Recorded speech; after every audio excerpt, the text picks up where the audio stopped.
ನಮಸ್ತೆ. ಶ್ರೀ ಪರಂಜ್ಯೋತಿ ಭಗವತಿ ಭಗವಾನರ ಪವಾಡ. ನಾನು ಸ್ವೀಡನ್ನ ಸೂಸಿಕಲಾಸ್ ಜಾನ್ಸನ್. 1980 ಮತ್ತು 90ರ ದಶಕಗಳಿಂದಲೇ ನಾನು ಆಧ್ಯಾತ್ಮಿಕ ಅನ್ವೇಷಕಿಯಾಗಿದ್ದು ಅನೇಕ ಆಳವಾದ ಅನುಭವಗಳನ್ನು ಪಡೆದಿದ್ದೇನೆ. ಕುಟುಂಬ ಜೀವನದ ಕಾರಣದಿಂದ ನನ್ನ ಗಮನ ಹೊರಮುಖವಾದರೂ ನನ್ನ ಅಂತರಂಗದಲ್ಲಿ ಇನ್ನೂ ಹೆಚ್ಚಿನ ಆಳವಾದ ಅನ್ವೇಷಣೆಯ ಹಂಬಲ ಸದಾ ಜೀವಂತವಾಗಿಯೇ ಇತ್ತು. 2010ರಲ್ಲಿ ನನಗೆ ಮೊದಲ ದೀಕ್ಷೆ ಲಭಿಸಿತು.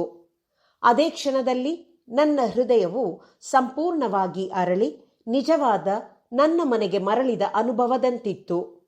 ಶ್ರೀ ಪರಂಜ್ಯೋತಿ ಭಗವತಿ ಭಗವಾನರ ಕೃಪೆಯಿಂದ ನಾನು ದೀಕ್ಷೆ ನೀಡುವ ಶಕ್ತಿಯನ್ನು ಪಡೆದೆ. ನಾರ್ಡಿಕ್ ತಂಡದೊಂದಿಗೆ ಆನಂದದ ಸ್ಥಿತಿಯ ವರ್ಗಾವಣೆಯೂ ಸೇರಿದಂತೆ ಸೇವೆಯಲ್ಲಿ ಸಂತೋಷದಿಂದ ತೊಡಗಿಸಿಕೊಂಡಿದ್ದೇನೆ. ಸೇವೆಯೇ ಒಂದು ಜೀವಂತ ಪವಾಡವಾಗಿದೆ.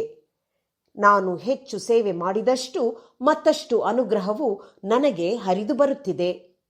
ನಾನು ಪ್ರಾರ್ಥಿಸಿದಂತೆಯೇ ನನ್ನ ಆಂತರಿಕ ಪರಿವರ್ತನೆ ಕ್ರಮೇಣ ಸಂಭವಿಸಿತು. ಇಂದು ಯಾವುದೇ ದುಃಖವಿಲ್ಲ, ಯಾವುದೇ ಭಾವನಾತ್ಮಕ ಚಾರ್ಜ್ ಇಲ್ಲ, ಯಾವುದೇ ಆಂತರಿಕ ನೋವಿಲ್ಲ, ಯಾವುದೇ ಅಪರಾಧಿ ಭಾವವೂ ಇಲ್ಲ. ಆಲೋಚನೆಗಳು ಉದ್ಭವಿಸುತ್ತವೆ, ಆದರೆ ಮಾನಸಿಕ ಒಟಗುಟ್ಟುವಿಕೆ ಇಲ್ಲ. ಅವುಗಳೊಂದಿಗೆ ಗುರುತಿಸಿಕೊಳ್ಳುವಿಕೆ ಇಲ್ಲ. ಅದರ ಬದಲಿಗೆ ನನ್ನೊಳಗೆ ಸಂಗೀತ ಅನುರಣಿಸುತ್ತಿದೆ.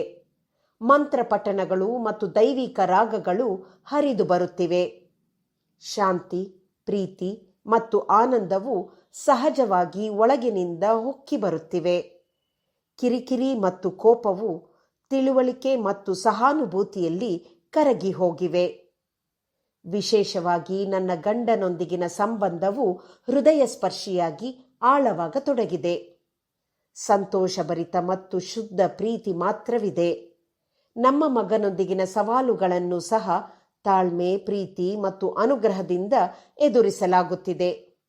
ನನಗೆ ಹೈಪೋಥೈರಾಯ್ಡಿಸಂ ಹಾಗೂ ಸ್ವಯಂ ಪ್ರತಿರಕ್ಷಾ ಸಮಸ್ಯೆಗಳು ಇದ್ದರೂ ಯಾವುದೇ ದುಃಖವಿಲ್ಲದೆ ಸಂಪೂರ್ಣ ಸ್ವೀಕಾರ ಮನೋಭಾವವಿದೆ. ಈ ಸಹಜ ಸ್ವೀಕಾರವೇ ನನಗೆ ಒಂದು ಪವಾಡದಂತೆಯೇ ಅನುಭವವಾಗುತ್ತಿದೆ. ಶ್ರೀ ಪರಂಜ್ಯೋತಿ ಭಗವತಿ ಭಗವಾನರು ನೀಡಿದ ಅಮೂಲ್ಯವಾದ ಆಶೀರ್ವಾದವಾದ ಈ ಶಾಶ್ವತ ಆನಂದ ಸ್ಥಿತಿಗೆ ನನ್ನ ಕೃತಜ್ಞತೆಯನ್ನು ವ್ಯಕ್ತಪಡಿಸಲು ಪದಗಳು ಸಾಲದು.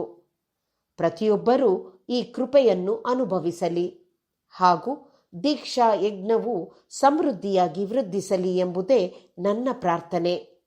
ಶ್ರೀ ಪರಂಜ್ಯೋತಿ ಭಗವತಿ ಭಗವಾನರ ದಿವ್ಯ ಪಾದಕಮಲಗಳಲ್ಲಿ ಆಳವಾದ ಕೃತಜ್ಞತೆಯೊಂದಿಗೆ ಸದಾ ಶರಣಾಗಿರುತ್ತೇನೆ.